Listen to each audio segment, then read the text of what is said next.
Hello and welcome back to the channel. In today's video I'm going to do a walnut blasting or a intake port cleaning on the Volvo S60. I'll show you in a second or in a bit how the intake ports look like before the cleaning. If you can see behind me, there is the old intake manifold.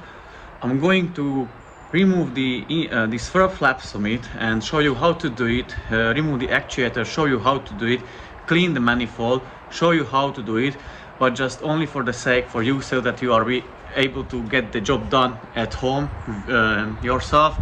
But the owner already had bought a new one, so I'm going to put a new one for him. I'm just going to do it for you, so that because it's quite expensive here in the UK, it's 450 pounds.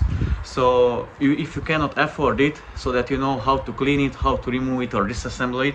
So I'm going to show you in a bit how it is looking like inside the engine bay, the intake ports. Before I'll do the walnut blasting, I'm not going to record the process of it. Basically, I've got the machine.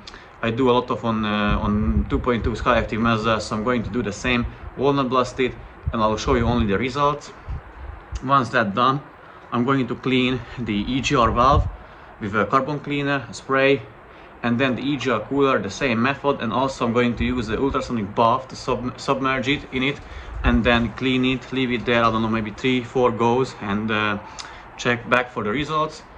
That's one thing. Then I'm going to assemble the car together, going to run adaptations, test it, diagnose it further if it needs any other inspection. But I really hope and I really think that will solve the issue with the EGR fault, and for the intake, not the intake, for the swerve flap fault as well. So without further ado, let me switch the camera and show you how it is looking like at the moment from inside of the engine bay, the intake ports. Yeah, so now the hood is open, and let me zoom a little bit onto the intake ports.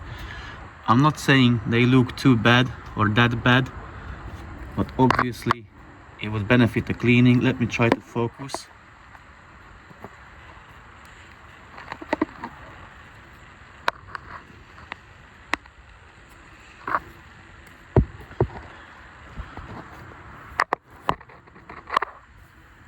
Let me try to use the other source of light.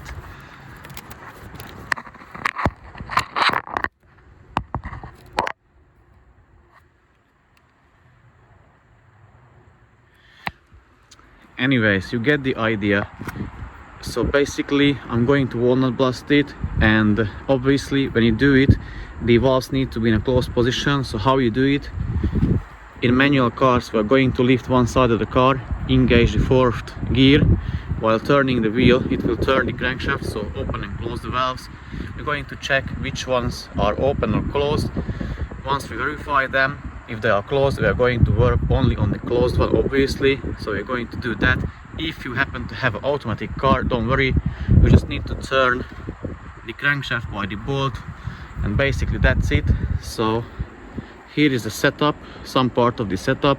Still need the walnut blaster and the vacuum or a hoover, and I'm going to attack the carbon on the intake ports.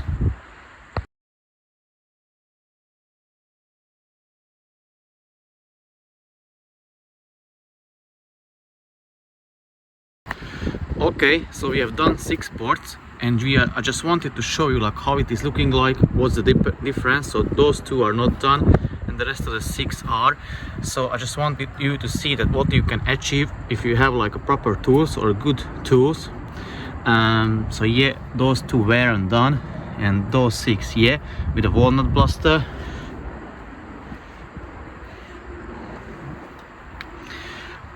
I'll show you from inside as well with a bore scope, so that you can see, and pictures as you've seen from before, because I want to show you everything. And let me switch the camera and tell you a little bit more.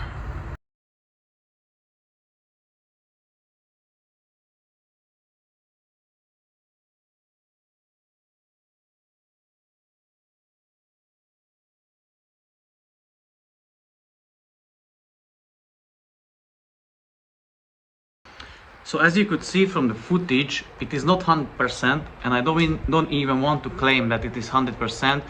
I dare to say it is maybe 90% done, but it is the closest you can get to the clean without removing the head and everything, so taking the engine apart, in my opinion. Let me know in the comment section if you think otherwise. So basically we've done already 6, we're going to do the rest of the 2. So my father is lifting the car at the moment. We're going to turn the wheel so it turns the crankshaft, going to do the rest of the 2. Then I'll be assembling the car back together. Obviously still need to clean the EGR valve and the intake manifold. I'll show you how clean we can get that one with like carbon spray, carbon cleaner spray, brushes, and then the ultrasonic cleaner or bath, whichever you prefer to call it. And then I'm going to assemble the car, reset the adaptation, test it, take it for a test drive, and very likely, fingers crossed, it will solve the issue, which in my opinion it will. So yeah, let me get the last of the 2 ports cleaned as well.